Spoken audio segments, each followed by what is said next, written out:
two questions for you related, picking up from where you have answered. So, you were talking about states getting into business modes and everything in between. So, we all have heard of the Kerala model, the Gujarat model, and now the Dravidian model, and so on. So, do you have any model in mind? Since you are also the youngest. Okay, so the only model we have in mind is the growth model, and no name for it. I will tell you why. I'll tell you why. Let us look at the whole country's map. Anybody from Uttar Pradesh here? Can somebody raise your hand? Okay. Somebody asked Napoleon Bonaparte long time back. So what is your view on China? Napoleon Bonaparte. He said, oh, don't talk about China. They're crazy people. Let them sleep. It's a giant that is sleeping. The moment you wake up China by prodding it, the whole world is going to get a sneeze. Napoleon Bonaparte's word. Uttar Pradesh was happily sleeping. 23.5 crore people, such a big state, amazing culture, hardworking people. Now somebody came and shook them up. Hello boss, I'll get your law and order right. Correct? Hello boss, anybody can walk in the night at 2 o'clock, come back safely. No more dacoits and goons who will capture your land and play. No more caste politics. Suddenly you see what is happening in UP. Second largest economic state in our country now. Tamil Nadu, UP, literally, we both can claim we are second, you are second, but UP has caught up. Airports, expressways, breakneck speed. Ayodhya temple, I just read the SBI report last week. They said Ayodhya connected to other temples is going to bring 4 lakh crore income to UP next year. 5 crore people will visit Ayodhya. I was like, Hare yaar, what is this? What is this? Because if I go to Google and type Hajj pilgrimage, how many people went to Saudi last year? It says 2 crore. Give or take 2.3 crore. How many people went to Vatican City? 80 million. 80 lakh, 8 million. What is the revenue Saudi earned by Hajj pilgrimage? $2.5 billion. Vatican City, 80 lakh people, somewhere around $300 million. Tirupati, he doesn't keep quiet. 1,200 crore, another 2.5 crore people. Now this is the footfall the world has seen in a pilgrimage place. Our Christian friends, Islamic friends and Hindu friends, this is the footfall. Suddenly you are saying 5 crore next year to Ayodhya. And they want to have a Ayodhya city plan 2031. They want to invest 81,000 crore to rebuild Ayodhya. Now again in the report I was reading, okay, how much tax the UP government will get from Ayodhya and other things, because temple corridors are getting connected now. It said the UP government alone is going to get a tax next year, 25,000 crore. 4 lakh crore to the state. Auto rickshaw brother, hotel brother, Pani Puri brother, somebody who is selling food, 4 lakh into that. Tamil Nadu's budget is 3 lakh crore. Now, we have to understand, silently every state has got that hunger. And they are like, you call me Bimaru state till now? How dare you call me Bimaru? We used a word called Bimaru. And for a long time we used to say Hindu rate of growth. Suddenly UP is saying, how dare you call me a Bimaru state? I am 23.5 crore. You keep me as a country. I am probably the world's 5th largest, 6th largest in terms of population. I am building infra at a breakneck speed. My law and order, I have sorted it out. And my gross enrollment ratio is just shooting. Tamil Nadu is number 1 with about 50% GER. Just imagine my brothers from UP, state from UP, in 7 years, if their GER goes to 42% from the current 28-29%, their student output in the higher education is equal to Tamil Nadu, Kerala, Telangana, Karnataka, Puducherry.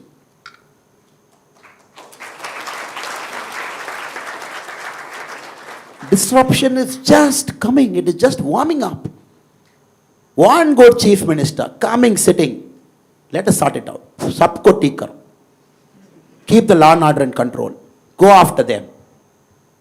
When businesses come, when they put their money into a state, give them value. Where it got reflected? I'm a proud Tamilian, of course, but more than that, I'm a proud Indian. Like many of you sitting here, that is why we are sitting in IIT campus and having this chat. My state, some of your states, since you are living here now for next 2-3 years, in the recent Global Investors Conference, we attracted 6.6 lakh crore. You know, I generally am very aggressive as a person. I keep talking. I thought today I'm not going to talk. My state got 6.6 lakh crore. I'm very happy. Let the money go to Dharmaburi, Krishnagiri, Vellore. I need development there. Then this press people went and asked some DMK minister. They said, no, this is a resounding verdict for the Dravid development model. 6.6 lakh crore came because only of our efficient CM. See, that is the beauty of Dravidian development model. I said, okay, I'm not going to talk here. I'm going to give it a miss. Second day, three ministers came to the press. They said, this is a proof that Dravidian development model is far superior than any other model. Then I'm like, no, today I'm going to talk to the press. I called the press friends. I said, come. Friends, I'm very happy. My state has got 6.6 lakh crore. I'm very happy. I asked the press friends, how much did UP get last year in the Global Investors Conference, 2023, February, March? Press said, sir, UP should be less than 6.6 lakh crore. I said, TK, yeah, but can I give you the number? They said, give me the number. I said, UP got 33 lakh crore. They said, sir, what is the 33 lakh crore? I said, Arey Baba, go and check it. I said, which is the worst developed part of UP? They said, Bundelkhand. Correct, brother? Which is developing fast. Bundelkhand alone got 10 lakh crore. After our Global Investors Conference, within 3 days, Gujarat had a Global Investors Conference. January 10, 11 and 12. We had January 5, 6, 7. 5, 6, 7. We got 6.6 lakh crore. You know how much Gujarat got? 26 lakh crore. High-end manufacturing, semiconductor, critical infra, getting it. So what I'm trying to say is, as students and young friends, you should never be biased in life. You should never be biased.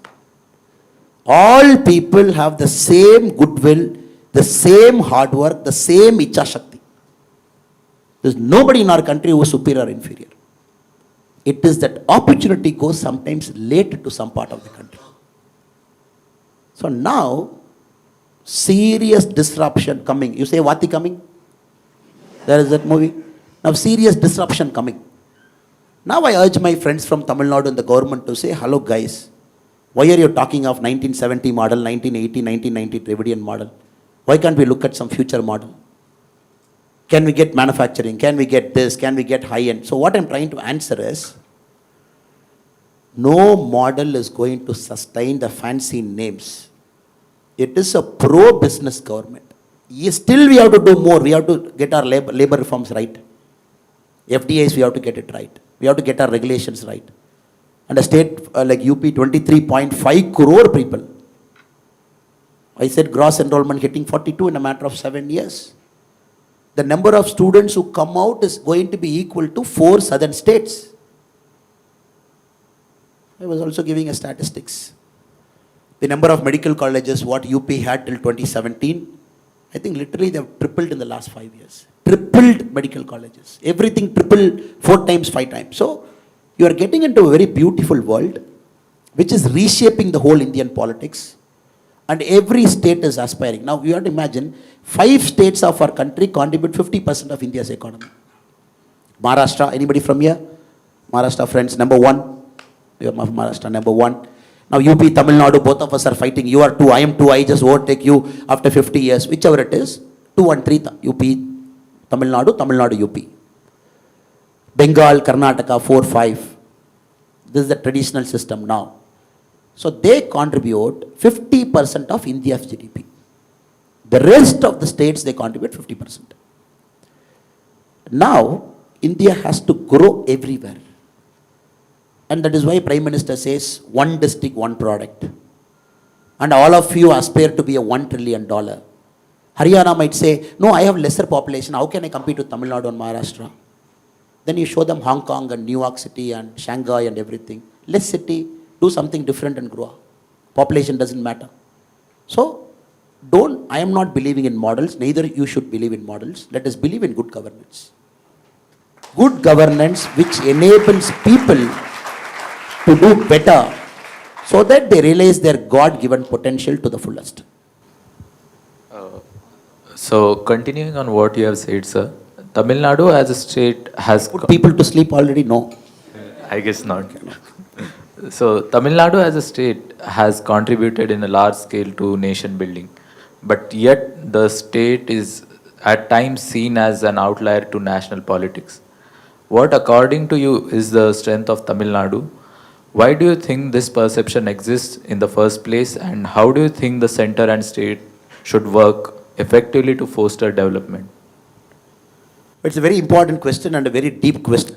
And if you look at the history of freedom fighting, pre 1947, let us go 200 years back here. Let us not only focus on 1920, 1930, and 1885 when one of the political party got founded.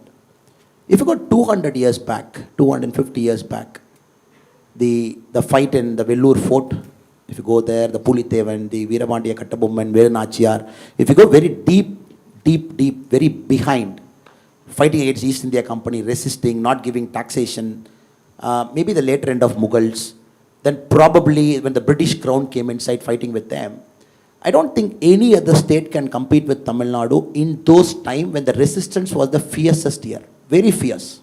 Very fierce. Yesterday I was in Shankaran Kovil. Shankaran Kovil alone Shankaran Kovil, Pulithevan. I'm talking of many centuries, 100 years before, multiple 100 years before. Shankaran Kovil alone had Vennikaladi. Shankaran Kovil alone had Vanchinathan, probably the next assembly constituency, but in Tenkasi district. I was surprised that one constituency having 4 or 5 people who resisted British imperialism or the East India Company fought with them. So since this yatra is giving me that very good insight, traveling to a rural area, trying to find the icons of that space. But unfortunately, if you look at 2024 now, and there is this growing perception that Tamil Nadu is a state, probably along with now Kerala, now Karnataka is also, the disease is spreading a bit. Now to say, oh, north, south, I am contributing this tax, how much did you give back? So I think out of dignity you didn't ask me that question, but I want to venture into that also. And I gave 100 rupees, how are you giving me back? Please tell me. Can I take a little bit time to answer this question? Okay. Because you should not get bored. Saturday evening movie is waiting for you. And no, okay. So for me, sir, I studied IIT before I came. Studied IIT model because I couldn't get into IIT. I asked people, what is it? What time is movie and everything. And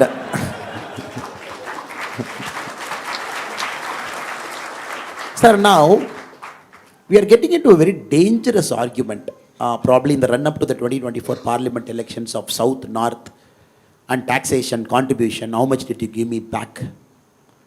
And where is this argument going to go after 2024? Now, this election, I'm not talking politics for sure because it's a student group, but this 2024 election is a battle of certain political parties who fear they're going to get eradicated after 2024 because their model of politics is not going to work anymore.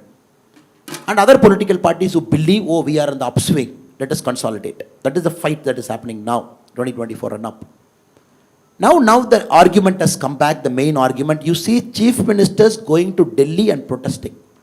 Chief Minister of Kerala, Chief Minister of Karnataka, the constitutional head of a state going to the national capital, sitting in Jantar Mantar, protesting to say, give me my tax, give me my right, where is my money? Okay, now, as a country, independence 1947. Tamil Nadu, lot of industries. Southern part, lot of industries. Why lot of industries came to Tamil Nadu at that point of time? Because Nehruji felt, if the industries are up north, probably within the missile range of Pakistan and China, it will hit.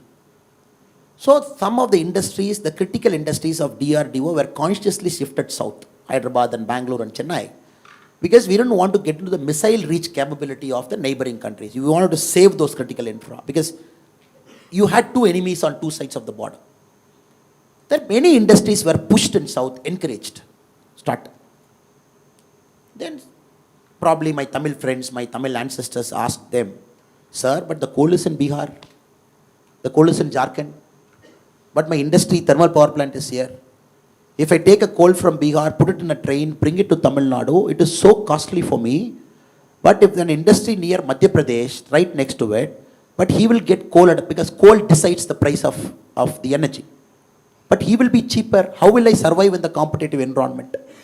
The Nehruji said, don't worry, we'll have something called a freight equalization policy. Because I have to get into that for you to give you a context of how stupid the current argument is. Nehruji said, don't worry, we'll get into a freight equalization policy. Tamil Nadu, you pick up coal. Madhya Pradesh, they pick up coal. We'll make sure both of you, the freight charge is same. Now, Bihar politics, they say, because of this freight equalization policy of giving away our precious resources, we have lost 1 lakh crore. Now tomorrow if my Bihar friends come here and say, what are you talking about north and south taxation? Give me my 1 lakh crore back in the freight equalization policy. I gave coal cheaper to you for you to grow. Do you have an argument? Do you have an argument in 2047, 2024 to say, oh, I got coal cheaper because you gave it to me? Because in the freight equalization policy, the coal landing cost has to be same for a Madhya Pradesh industry, it has to be same for a Tamil Nadu industry, because the competitive advantage is not based on the freight price, but based on the other factors of production. From there, we are sitting now talking about north and south. And you know, in Tamil Nadu, the official employment index, we say 25 lakh migrants, meaning brothers and sisters not belonging to Tamil Nadu or working inside Tamil Nadu now. Especially Tirupur, industrial towns, everywhere they are working. But this, you know, this number is definitely less. It is definitely more than that. Could be 35 lakh or 50 lakh because many people are not accounted. They just come seasonally and go back. Tomorrow, if suddenly Nitish Kumarji wakes up and says, oh, I've given lot of labor to your state. Can you give 5,000 rupees for each guy as a labor cost arbitrage back to my state? I want to grow. What is the argument you will have? So this argument is so nonsensical that a country has to grow together. That's the only way, that's the only answer. You all have to grow together. There is a competitive advantage in the south, competitive advantage in the north. But I have a problem when people get branded and labeled as inefficient, as this, as that, as this. There I have a severe problem. I'm very, very vociferous on that. Because at certain point of time in a country's growth history, some states have subsidized the other state, it's a fact. And certain time of growth in the country's history, some states have to pull up other state, it's a fact. Now, how do we divide the money? Madam Indira Gandhi had this problem. I put tax, you put tax. Direct tax, no problem. You pay and recently the finance minister was giving a data, Tamil Nadu contributed this much, it got back this much. So direct taxation, Tamil Nadu got more than what it paid. I really don't want to get into this argument, but still I'm just putting out a data reference point for you. Now when the indirect tax goes to a common pool, GST is an indirect taxation, all it goes to a common pool, Government of India has to give it back to each state. What is the current formula? 42%. 42% is the current formula. The 15th Finance Commission, for anybody who follows politics and economics, the 15th Finance Commission, which is till 2026, it said 42% of the money in the common pool will go back to state. 58% the center has to manage roads, ports, pay the army, buy fighter planes, everything you do. Now Tamil Nadu, Bihar, UP, Kerala, they said, okay, how will you divide that 42% for me? Is it equally you will divide? Indira Gandhi had this problem in 1969. She got this Gadgil formula. She said, okay, let us put a formula. And this formula will decide in the Finance Commission the divisible pool for each state. 42% will come totally to the state. Some state might get higher, some state might get lower. But how will each state get? What is that formula? In the Gadgil formula, in 1969, the population was given 60%. 40% for the other things. So population of a state more, they will get more. 60% population, 40% other factors. 1991, the population factor was still about 50%. Population will decide half of the money you get, rest of the factors half. 15th Finance Commission, the formula, the population is 15%. So we started with population as an index of 60%, and now population is 50%, 15. What about the other 85? We have something called a income distance. Average income of that state, what is the gap? 45%. 15% good governance, proper taxation, 15% geography of that state, green cover you build. So this is a formula we all have agreed together. Finance Commission. Now we have put the 16th Finance Commission. Aravind Panagriya ji has taken over as the chairman of the 16th Finance Commission. He is expected to give a report in the next 1 year. Some of the intelligent brains, professors and students, you'll be contributing to that report. Now it's a formula-based index. 60% population index given weightage. Now it is 15% formula percentage given to population now. As a country, we have to agree to a common standard. That 42% central which has to give to the state, it comes in this formula. Now some states complain, no, I'm getting less than the other state. Why should other state grow at my expense? I will do protest in Jantar Mantar. Do you think it's a right approach? Then what if the North Indian states say, no, you are growing with my labor. I will not accept it. For every labor that is coming to your state, 5,000 rupee, please remit to my account as cost arbitrage. I want to give it back to the labor's family. Will southern states accept? So, brothers and sisters, very complex argument. Again, no answer, as usual. But my job sitting here is to give insights. I've come here to give insights. A politician who can never have an answer. By now you must have understood in Indian politics. You just give insights and lead the people towards a discussion and a solution. Because I sit here and I can't give a solution because I am not a person to give solution because I am not equipped to give a solution. So we are all discussing, debating. This happened in 69, Gadgil formula, revised Gadgil formula came. Now it is the Niti Aayog formula in 2016 Finance Commission it came. Now we are looking at something different. So I want you to have this thing in mind. Okay, it's so complex, yeah. Let us get into politics to solve it. So I'm trying to motivate all of you to solve all of this complex problem, mathematics, economics and everything by getting into politics. So in one of your answers, you told you wish people with integrity, they enter politics. You told us, all of us here, enter politics. How do you think we can create a conducive environment where youngsters can enter politics? Very, very deep question. How do you create a conducive environment where youngsters can enter politics? Very tough question also. Politics is very biased even now to a first timer. Because politics is costly. So costly. Winning election, very costly. Very costly. And let us imagine an IIT professor is motivated here. I've studied IIT. I've taught in IIT. One of the brilliant minds. Let me get into politics. Many IIT professors and IIM professors are in politics. They are my colleagues also. I keep meeting them in different panel discussions like that. And when they come in, you are used to a certain lifestyle. And probably you after 10 years in a corporate life or NGO or think tank, when you come, or maybe immediately after passing out from here if you are very smart, well, let me start my politics young. I'll go a long way if you think like that. You will understand, day one when you enter politics, you will be amazed by the sheer complexity of work you do. For example, today I will tell you my day. Yesterday night I slept by 2:30. I finished something in Tenkasi, which is that end of Tamil Nadu. Public meeting, finished everything. I came to Virudhunagar, stayed somewhere. By the time I finished my meetings, 2:30. Today morning, 7:30, I woke up, I got up, in the sense I left that room. I went to a bull taming festival because I have to be there at 8:30. Then the guy told me, sir, do you want to leave a bull inside? I said, Arey yaar, what is this? In the TV I saw only the outside part where the bull comes and people will go, they'll try to tame and I clap my hand, I come. I never bothered about what will happen behind it. They said, come sir, we'll go and see what is behind. I went there and there is a methodology for a bull preparation. I'll tell you how complex preparing a bull is. Let us talk about politics later. A bull is getting prepared, bull is getting prepped up. Because you have to keep that bull charged because it is go inside and go like this and run. And they told me, sir, to prep the bull, you have to cut out the thread that is inside that nose. In Tamil we call Mukanangaira, I don't know what is the word in English. Where the thread goes inside his nose, no? You control this, right, with this. And he gave me a knife.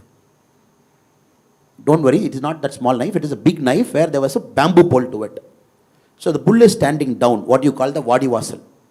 And you have to allow the bull to enter that lane. And he told me, sir, in 1 microsecond you have to cut it. I said, Arey, yaar, how is it possible? They said, if you delay even by 1 microsecond extra, the bull will just charge. If you don't cut it, you are holding it back. And the tamer will catch the bull. Because the tamer will get that split second advantage because the bull just stops before entering. I will try, yaar. He gave me this. I was just praying to God I should not make a mess of myself because people are taking photograph of what I'm trying to do. And the bull was inside, the Vadi Vasal was ready. And I just kept it in his nose, cut it. And 1 split second, the bull is out, and he ran. I'm telling you, this was my life in the morning. Terrified of cutting a thread in the bull's nose. Then I have to do a Padayatra in Madurai, finish it, public speech, meeting, then run and catch a flight, came here.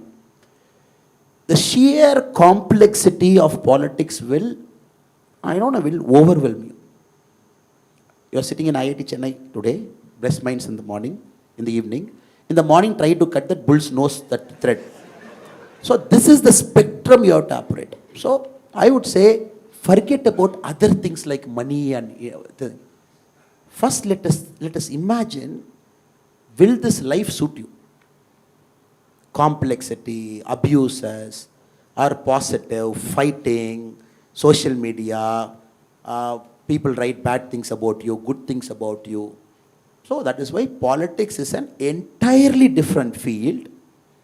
Whatever you have done in life will never prepare you for a life in politics. For one, there is a Tamil Vadivelu movie.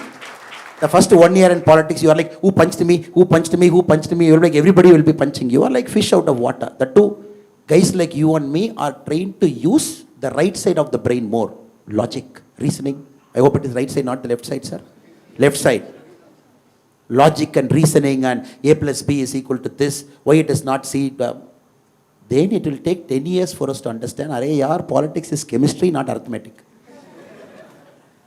And I would only say, God willing, let the life that you choose over the next many years should prepare your mind to come and survive in this complex Indian politics, where you should be like a Buddha. Oh, you spoke bad about me? Okay. You have to do handshake with them tomorrow morning because we're in an alliance. And then they will be asking, press will be asking, Arey yaar, last week only both of you abused each other. You're like, no, statements got misinterpreted. Do you think IIT guys are prepared for that? No, I'm just joking, but I told you when I started, short-term gains, long-term gains, what you do, how you do. So, this is more critical and important than bothering about some external things like money and how will I survive, how will my family survive. That is the least of your concern. The first is surviving in water. Because you and me are trained to think in a particular way. Politics is not that way. But integrity. Integrity, they always say, when I read Steve Woss's autobiography, it's a beautiful book, Out of My Comfort Zone, his autobiography. There is this foreword was written by Rahul Dravid, very beautiful foreword. So if you read it, you pick up a sense where they say how a form is. For a cricketer, the form. Every cricketer, even out of form, he thinks, oh, today's match, I'm going to go score a century. Tomorrow morning, I'll be form. You talk to any of your cricketing friends. They say, no, sir, I'm not out of form. For you, it appears I'm out of form. So this match, I'll score a century, I'm back in form. So he thinks it is always there, always there, always there. So in the book, he writes, a form is like the sweat in your armpit. You never smell it, people around you will smell it. So integrity is like that. You think you are always integral because your mind keeps balancing. Arey yaar, I did a short-term adjustment because I have to do, because it is Kshatriya Dharma. Other person will say, why did you compromise? Arey yaar, I have to compromise, it is for the larger national good. Hey, why did you compromise this? Why did you take money from that fellow? Arey yaar, I have to take it because the ends are more important than means, or means are more important than whichever way you see it. So your mind keeps justifying. You never know when you lost that integrity. Am I right, sir? And nobody can look back at their life and say, oh, this is the day, March 21, 2026, I lost my integrity in the morning at 9:17 a.m., sir, the boardroom.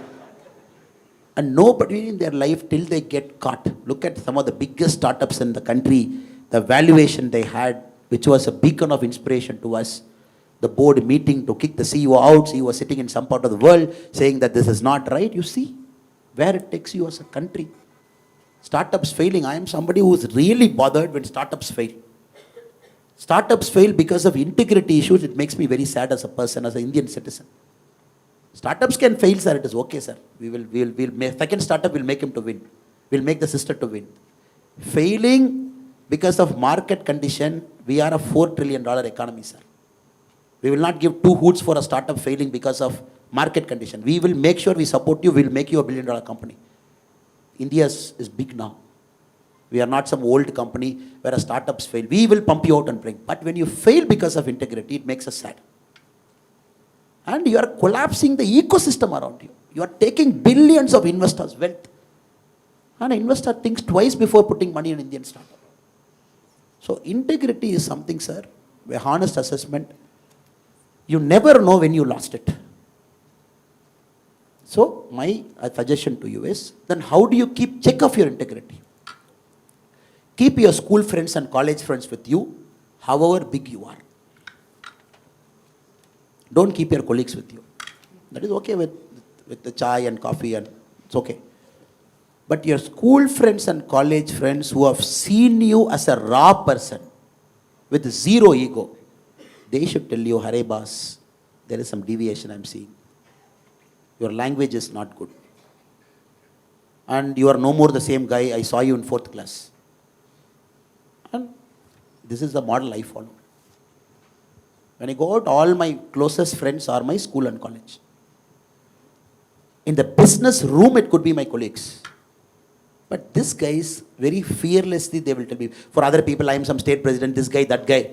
Oh, if I say this fellow will not get me a seat in 2024. Better I will say, Annamalai sir, you are fantastic. You are truly great human being. God has made you and created you. We are very privileged you are in BJP.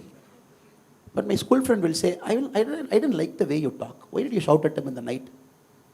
Then I'll be arguing, no, I didn't shout out. It was so stressed. The stress made me to start out. They'll say, what nonsense. What stress? Yeah. Do you think you have more stress than a guy who's standing in the border facing a Pakistani? Do you think you have more stress than that guy? Because my school friend talks in this language to me. Why do you allow your stress to shout at somebody in the public? Calm down. I will calm down. I say, okay, some mistake I made. So this courage, who will speak to you? So I would say, never lose your integrity because you don't know when you are losing it. Because you know when you are losing it, at least I can put a defense mechanism around it. Integrity is always lost in 0.01%, 0.02%, first compromise 0.03%, then 1%. In 10 years, complete integrity gone, I'm happy. So, be a person of integrity. It's very, very tough to maintain integrity because in Indian system, being a person with integrity, you have to pay a price. It doesn't come easy. Indian system. You suddenly go to meeting at 7 o'clock, you say, why nobody has come at 7 o'clock? They'll say, no, at 7:10 I want to come. Then you will say, okay, nobody comes at 7, I'll also go at 7:10. That's how we became late now. The hall is not full, sir. Can we go at 5 minutes late? No, we came on time. I'm not giving this as an excuse or an example. The professor was on time, I was on time, we came. So, the system around you, the ecosystem around you will make you a person of less integrity. How do you fight it out in the real world when you walk out of the IIT campus gate and say, oh, Sir Kamakodi sir has got more selfies, 952 selfie to the next IIT director who got one selfie. He is a great man, he trained me. Is it true he got more selfies?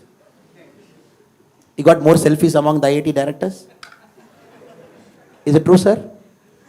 So there was a competition among the IIT directors that who is more student friendly, and for information, your professor topped it.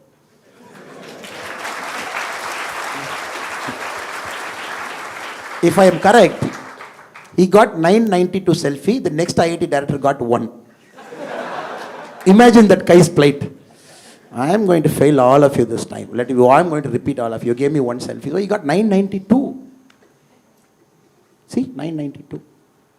So what I am trying to do is they will prepare you for everything. Great lectures, smartest people. Yesterday the World Bank manager came. Big fundas, they must have spoken economics and growth curve and everything, very important stuff they must have spoken. But when you walk out of the IIT gate, the moment you walk out, I am going to test your integrity. The public transport will come late. And you'll get frustrated. What is this road here? Potholes here. What are these councillors fellows doing? Eating my money. You'll get frustrated. Then you will say, why should I pay tax after 5 years? Then it will auditor, sir, how much money we pay? This bloody politicians are eating. Find a way to cut tax, sir. Put in some tax saving thing. 7th year. 10th year, suppose IIT Chennai make it big. Sir, what is this round tripping? 12th year. Where is the Cayman Island, sir? 15th year. Can I put FDI there, sir? Gone. So my request to all of you is, it's a challenge, sir. For me, it's a daily battle. Some rowdy fellow joins BJP. Immediately the media will say, rowdy fellow joins Annamalai's leadership. Ex-cop who was clean. Ex-cop who was a honest cop, Singham of Karnataka. He was there and suddenly Tamil Nadu politics, he is making all rowdies to join BJP. What has BJP happened to under Annamalai? And there was a police guy. Now, a lot of police guys keep joining the party every week, 100, 200. One day, one police guy very sadly came to me, sir, I joined the party last week, I want to leave now. I said, why do you want to leave? No integrity in the politics, sir, I want to leave. I said, can I have a cup of coffee? Come, a retired inspector, cup of coffee. I said, why? Sir, I sit in the same table where one rowdy fellow was sitting, history sheeter, sir. Do you know I was a honest cop, sir? And how can I sit with them in politics? And I have to tell him, Hare, sir, sit. Now we have to get into why did he become a rowdy? Is he in the reformation path? Can you give him an opportunity? Can we tell him no more rowdyism after you join politics? Can we talk bigger philosophical fundas? Because you are entering into the grey area completely. And my integrity gets tested every day. Because I make critical decisions every day. Colleagues, presidents of the district, 250,000 people in different posts in Tamil Nadu BJP party at different levels, from the state to the mandal level. And every day mishandling of money, this, that, complaints. For me, every day it's a challenge. And if I go by the textbook definition, only I'll be sitting here today. You did this, you did that, no, you come on time. But if they make decision, they will also remove me. You did this, how do you? So that is a challenge for me. Likewise, it is going to be a challenge for you. So let us not trivialize integrity. But let us keep a check on our integrity through the mechanism that you build for yourself. School, college, sometimes colleagues, sometimes spirituality, sometimes dhyana, sometimes meditation, sometimes yoga. What works for you, keep it as a check to check your integrity every day in the morning and evening.